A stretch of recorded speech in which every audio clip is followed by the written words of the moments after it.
Het belangrijkste nieuws van Curaçao in het Nederlands. Extra Journaal. Vers van de pers.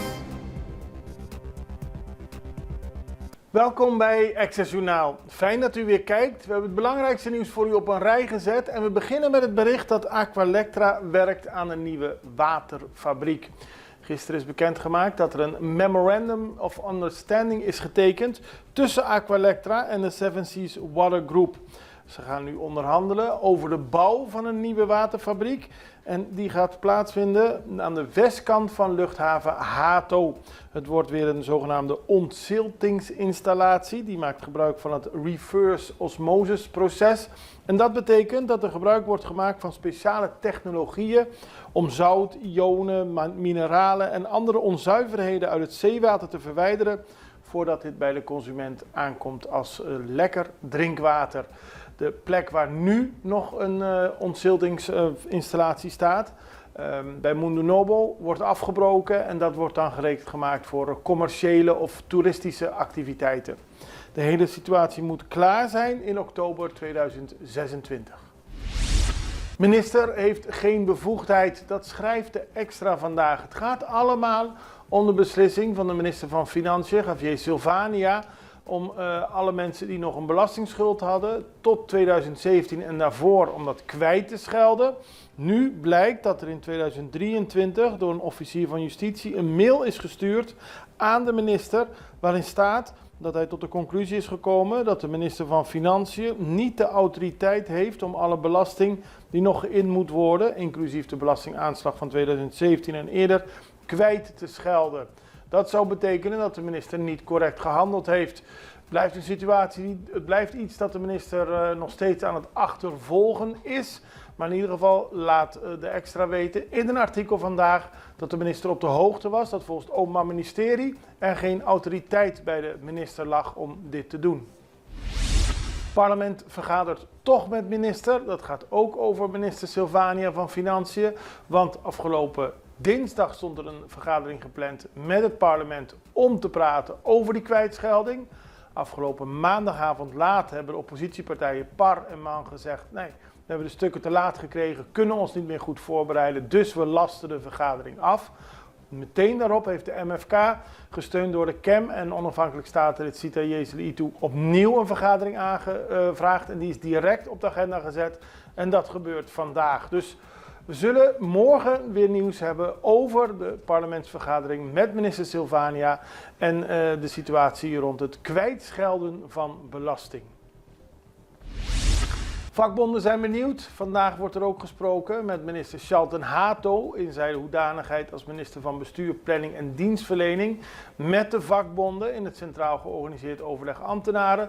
Dat gaat allemaal over het kwijtschelden van de 12,5% korting op de arbeidsvoorwaarden van ambtenaren. U weet het, daar is veel over te doen geweest. De vakbonden willen dat het per 1 januari 2023 wordt ingetrokken. De regering zegt 1 januari 2024. Lange tijd werd er niet gesproken, maar vandaag zal er weer verder over gesproken worden. Opnieuw vissersboot uit Venezuela. Dat is goed nieuws voor de liefhebbers van verse vis, want er is vorige week al een vissersboot uit Venezuela gekomen, voor het eerst in 5 jaar. En nu komt de volgende met weer 7000 kilo verse vis.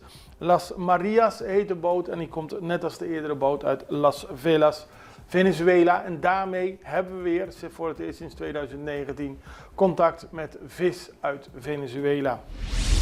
Ongeluk met elektrische scooter, je ziet ze steeds vaker. Ze kunnen hard gaan, maar er kunnen ook ongelukken mee plaatsvinden. En dat gebeurde gisteren bij de Caja Mora bij Halenberg. Reed een jongeman op een elektrische scooter tegen een auto aan. Eén van de twee heeft geen voorrang gegeven, maar de jongeman raakte flink gewond aan armen, benen en aan borst en moest naar het ziekenhuis. Maar het geeft vooral aan dat ook deze elektrische scooters, dat je daar heel voorzichtig mee moet zijn. Diefstal in 10 minuten. Iets heel vervelends is een automobilist gisteren overkomen. Hij parkeerde bij Colón, ging 10 minuutjes naar binnen volgens eigen zeggen. Maar binnen die korte tijd hebben onbekenden de linker voorlamp eraf gehaald. Uit de auto gestolen. Waarschijnlijk omdat ze het zelf nodig hebben om te verkopen. Maar het feit dat je dus niet zomaar je auto 10 minuutjes op een parkeerplaats bij Colon kunt plaatsen, is toch wel heel erg treurig. Betreft een Chevrolet Spark. We gaan even over naar een break. We zijn zo bij u terug. Extra in Nederland. Van Amsterdam tot Arnhem, van Groningen tot Maastricht. Extra is erbij. Volg Extra Digitaal en blijf op de hoogte van de belangrijkste ontwikkelingen in Nederland. Extra Digitaal is te zien op verschillende platforms en kanalen zoals WhatsApp, YouTube, Facebook, Instagram en ook TikTok. Wilt u ons op de hoogte brengen van een evenement of iets doorgeven? Neem contact op via WhatsApp, e-mail, Facebook of bel gewoon 06 1364 2945. Volg of abonneer je op Extra Digitaal. Klik aan en volg ons.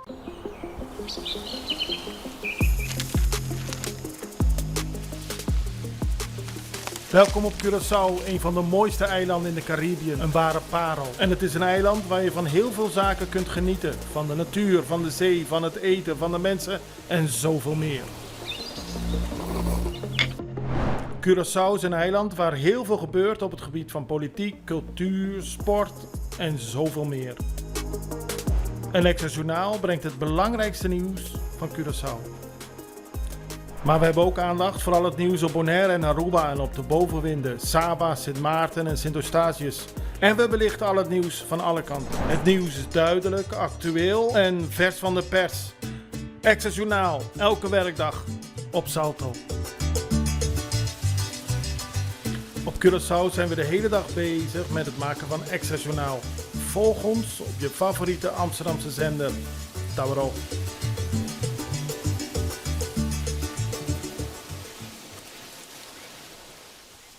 We beginnen in Den Haag, maar het gaat over Bonaire. De rechtbank in Den Haag heeft bepaald dat Greenpeace verder mag gaan met haar klimaatsrechtszaak tegen de Nederlandse overheid. Greenpeace is een milieuorganisatie die samen met 8 bewoners van Bonaire die zaak was begonnen. Volgens de rechtbank in Den Haag vertegenwoordigt Greenpeace al de belangen van de bewoners van Bonaire. Dus hoeven die 8 niet aparte zaak te beginnen. Ze zijn dus niet ontvankelijk verklaard.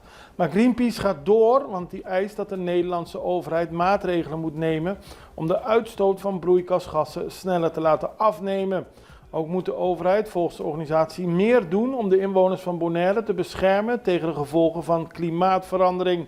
Daarbij gaat het vooral om de zeespiegelstijging die een bedreiging vormt voor Bonaire. Greenpeace vindt dat Nederland de Bonaireanen op eenzelfde manier moet behandelen als de Nederlanders in Europees Nederland. Dan gaan we naar een presentatie van een boek van Ernest Kekke-Williams, de bekende presentator, heeft een boek gepubliceerd, Promecu Quizás Mi Lubida, voordat ik het misschien vergeet, met herinneringen aan zijn leven en dit ter ere van zijn 75-jarige verjaardag. Hij is begonnen met schrijven toen hij zag dat zijn moeder 11 jaar geleden last kreeg van Alzheimer. Zelf gaat het boek ook over het verlies van geheugen, over dementie, over Alzheimer, maar het gaat ook over het leven van Kekke-Williams. En daarom is het interessant voor iedereen die goede herinneringen aan hem heeft om dat boek daadwerkelijk te kopen en te lezen. Dan gaan we naar een interview met de secretaris van het CFT, het College Financieel Toezicht op Curaçao, Han van Midden. Hij was 5 jaar lang burgemeester van Roosendaal en is nu op Curaçao secretaris van het CFT. En daarbij betrokken bij de verdiepingsdagen die maandag en dinsdag werden gehouden.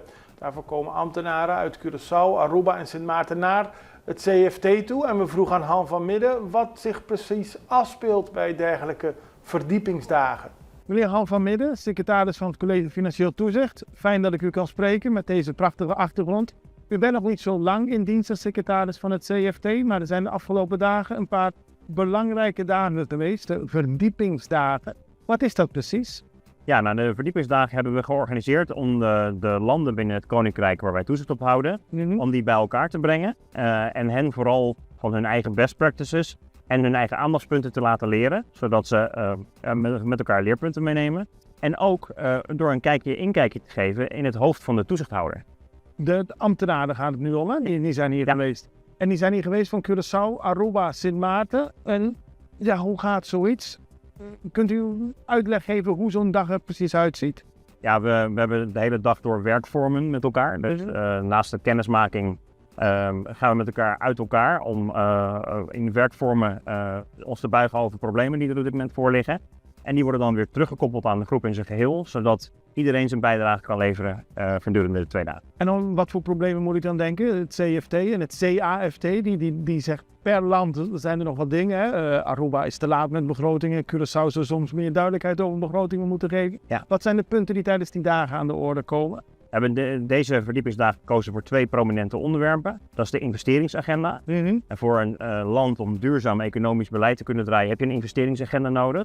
En dat is heel complex. Het lijkt heel makkelijk. Het lijkt heel makkelijk dat je op een agenda zet, nou dan gaan we er zo in investeren. Maar dat is natuurlijk niet zo. Nee.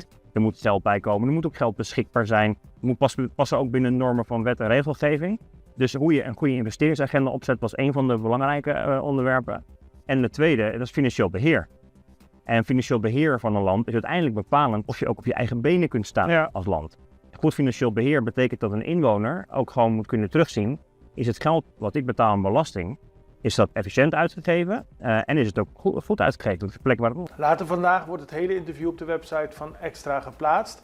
En tot slot gaan we nog naar Bolivia, want daar zijn duizenden mensen in een manifestatie de straat op gegaan. Dat gebeurt al dagen in Bolivia. Er wordt geprotesteerd tegen de voormalig minister-president Evo Morales, maar ook tegen de huidige president. Er zijn 2 kampen. Deze mensen, waarvan u de beelden ziet, die hebben bijna 10 kilometer gelopen naar het gouvernementspaleis in La Paz, Bolivia. Daar hebben zij een verzoekschrift ingediend voor de arrestatie van Morales. Volgens de mensen zou hij misbruik hebben gemaakt van een groot protest van inheemse mensen, boeren en mijnwerkers, om illegaal een regeringswisseling door te voeren. Daarvoor zou hij niet mee mogen doen aan de presidentsverkiezingen van volgend jaar, vinden de manifestanten. We houden de situatie voor u in de gaten. Er gebeurt veel op Curaçao, ook in Latijns-Amerika, Zuid-Amerika en de rest van de wereld. En we proberen u een beeld te geven van wat volgens ons belangrijk is voor iedereen van wiens hart dicht bij Curaçao ligt. We zijn er morgen weer en ik hoop u ook. Het allerbeste, tot ziens, dag.